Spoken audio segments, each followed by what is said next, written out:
I welcome you all to my YouTube channel Focus to Learn.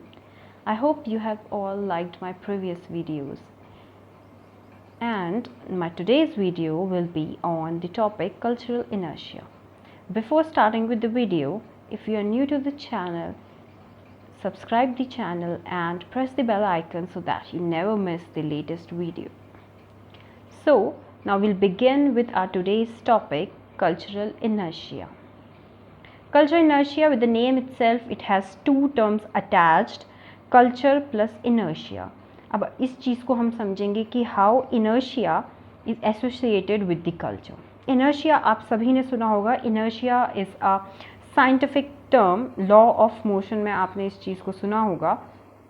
Inertia होता क्या है? It's a property of an object that resist changes in its motion in its position.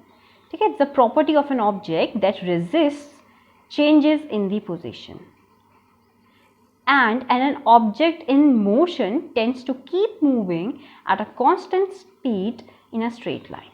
That means जो जिस position में है, if something is static, कुछ रुका है तो वो रुके रहने की टेंडेंसी फॉलो करेगा. समथिंग दैट इज मूविंग तो वो मूव करने की टेंडेंसी जो है वो फॉलो करेगा. तो यही कॉन्सेप्ट हमने अपनी सोसाइटी पे अप्लाई किया है, अपने कल्चर पे अप्लाई किया है. Culture is what? Culture is the way we live, how we behave, how we treat everyone else. किस तरीके के actions हम करते हैं, सोचते कैसे हैं, how we all dress up. In short, it's a way of life. तो inertia की बात यहाँ culture से इसलिए जुड़ी हुई है कि cultural inertia बात कर रहा है resistance to change in the culture. That is, resistance to change in the society. Society जो भी हो, society accept the things and take the things for granted. वो नहीं चाहती है कि उसमें कोई भी चेंज आए. आप कह सकते हो कि this concept is just the opposite of social change. Social change जहाँ बात करता है कि सोसाइटी में चेंज होते हैं with the time, cultural inertia उन चेंजेस को रिटार्ड करने का या उनके एक्सेलरेशन को, उनके पेस को कम करने का काम करता है. It is a borrowed concept of science that lays emphasis on the hypothesis that social groups in the society resist change, whereas the group in motion continue changing at a steady rate. That is, आप इस चीज़ को समझिए, society में different social groups present हैं. कुछ social groups हैं जिनको हम रिगार्ड करते हैं एज अ डोमिनेंट ग्रुप्स, और कुछ हैं जो डोमिनेंट नहीं हैं. तो जो डोमिनेंट ग्रुप के लोग हैं या जो डोमिनेंट ग्रुप होता है वो डिज़ायर करता है कि कोई भी चेंज कल्चर में ना आए. बिकॉज अगर कोई भी चेंज कल्चर में आएगा तो हो सकता है वो अपनी सुप्रीमेसी कहीं ना कहीं लूज़ करें.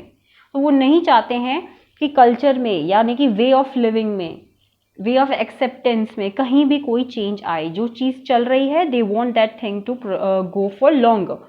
जबकि जो और सब ग्रुप्स हैं वो चाहते हैं कि छोटे मोटे चेंज आए ताकि सोसाइटी की जो सिस्टम है उसमें चेंजेस आते रहे कंटिन्यूस में. बिकॉज इससे क्या होगा कि लोगों की status in the society will rise.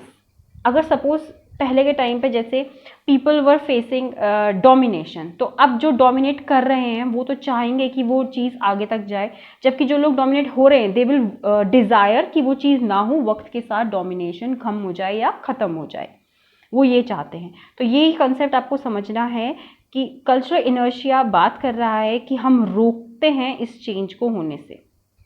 That is, society जो है वो रेजिस्ट करती है चेंज एक तरफ. अगर कोई भी सोसाइटी अगर ऑर्थोडॉक्स है, स्टिक टू है, या आप कह लो क्लोज्ड एंडेड है, अगर कोई भी क्लोज्ड एंडेड सोसाइटी है तो वो चेंजेस नहीं डिज़ायर करेगी और वहाँ पे cultural inertia will be present. And if a society is open-ended, then it will desire the social change. और उसकी वजह से उसमें जो है changes देखने को मिलेंगे, and that society will be dynamic in its character. ठीक है, ये इसका मतलब है कि जो लीडिंग और डोमिनेंट क्लासेस होते हैं वो नहीं चाहते हैं कि कोई भी चेंज आए और वो अपनी सुप्रीमेसी कहीं ना कहीं लूज करें. जबकि जो और सब ग्रुप्स हैं वो चाहते हैं कि छोटे मोटे चेंजेस आते रहें ताकि सोसाइटी इवॉल्व करे, चेंज हो, उसमें डेवलपमेंट हो. तो यही चीज़ है कल्चरल इनर्शिया, जो कि चेंज को रोकने का काम करती है। आप इसको कह सकते हो it's the opposite of the social change. Cultural inertia concept is the opposite of the social change. That means it don't embrace the changes too soon. किसी भी चेंज को embrace नहीं करना इतनी जल्दी, that is cultural inertia. So that was all about this topic and I hope जो मैंने आपको समझाया है या समझाने की कोशिश की है, वो कोशिश जो है वो सफल हुई है और आपको ये चीज़ समझ आ चुकी होगी. So thank you for staying with me till the end of the video. I'll be back soon with another concept and I'll try to explain that concept to you. So if you haven't subscribed to my channel yet, kindly subscribe the channel and press the bell icon also. So thank you so much and bye. Take care.